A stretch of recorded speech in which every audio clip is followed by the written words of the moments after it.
from eBay. You might be wondering why I'm whispering. Well, so am I. So I'll stop. Let's have a look.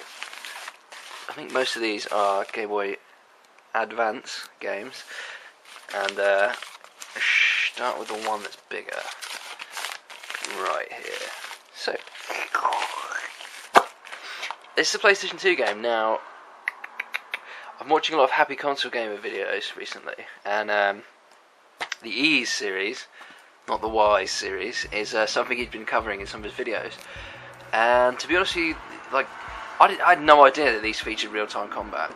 I need either a turn-based game that's really shallow on story, or I need a traditional RPG with real-time gameplay, and apparently that's what this is. So think sort of Baldur's Gate, almost Diablo kind of thing, or I guess to a lesser extent Zelda. So you go around killing enemies in real time and leveling up, which is just what I wanted. Now this is actually, I think, Ease... Actually, I don't know which one this is. Maybe 6? I know 7 just came out for the PSP. But yeah, it looks really interesting, and those Happy Console Gamer videos made the whole series look absolutely fascinating, because I had no idea they're real time, and there's not a lot of real time combat in JRPGs, or I should say there's not a lot of action RPGs that come from there. So let's have a look. Manual's in good shape. It's pretty cool, and the disc also in pretty good shape. So yeah, I'm really happy with that. I can't wait to play this. Like I say, primarily because I love action RPGs, and I had no idea this was that. This was that kind of game. And it's amazing after watching his videos, because now there's a whole series I can play of action RPGs. With that said, I think there's only about 3 or 4 of the 7 or 8 or 9 or 10, or however many games there are. Only about 3 or 4 have received English translations. And this is the only sort of 3D one I know of. I think they're currently working on more for the PSP, so that will certainly be worth keeping an eye out for. So that's that. Similar one. This is Zelda, the Minish Cap. Obviously for the Game Boy Advance. So I got this for £6. Free postage. I think this, goes for dearer usually. And apparently this is the sort of the Hong Kong version. If I can get it out of the box, happening. Yeah, as I've said before with Hong Kong versions of games, they feature English voice acting. English voiceover and English text, so there's no reason to sort of avoid getting on if you see it cheap. I can actually get that out. But yeah, this is basically a 2D Zelda game in the vein of A Link to the Past, but for the original Game Boy Advance, and it's just really cool. Basically, one of the cool things is he puts on the Minish Cap, I think, and he shrinks down to a miniature size, and then there'll be like small holes.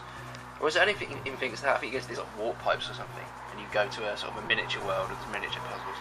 It's really cool. It's a sort of, typical multifaceted Zelda gameplay that you come to expect from Ocarina of Time and A Link to the Past and things like that. But it's pure Zelda gold. It looks fantastic and it plays really well. And I think it's overlooked in this day and age where people, I guess all the focus went on the DS Zelda games, which were great in their own right. But I think this was really harkens back to the old games, and on that sort of merit stands on its own. But yeah, that's Zelda the Minish Cap. So let's look at the next one. Again, all Game Boy Advance at this point. Yeah, what the fuck is that? Okay, bear with me. Okay, now this is the one. Metroid Zero Mission. This is a remake of the original Metroid for the Game Boy Advance, and I don't know if I'm going to get some flack for saying this, but in my opinion, it's better in every way. It's absolutely brilliant. They fleshed it out with some of the Metroid Prime stuff, with like the Chozo lore and all that. They added new areas. The graphics are amazing. It's probably the best Metroid game outside of Super Metroid. The best 2D Metroid game you can play. It's utterly brilliant. It's better than Fusion, also on the Game Boy Advance. And I don't know if I was right or wrong the other day, but I said there was an unlockable on this. You can unlock the original Metroid. I'm pretty sure that's true, but I may be wrong. Metroid Fusion, and then plug it into your Game Boy Advance and plug that into your GameCube. You could actually unlock Metroid, which is on the disc of the original Metroid Prime, so the original NES Metroid. It's a really convoluted thing, but it's kind of cool. But like I say, this is just a remake of the original, and it's absolutely brilliant. It's quite pricey, but if you can track this down or find any means to play it, certainly do, because it's absolutely excellent. But that's Zero Mission. So glad to have that. That's like my sort of the centerpiece, I guess, of my Game Boy Advance collection. Even though I was really chuffed that I got Mega Man and Bass. But that game's just so good, it's unbelievable. So the last one, provided it's in there, and it is. Another one to be really excited about, for me anyway. Donkey Kong Country 3. Now, these Game Boy Advance versions of Donkey Kong Country I found were really good. And this one's no exception.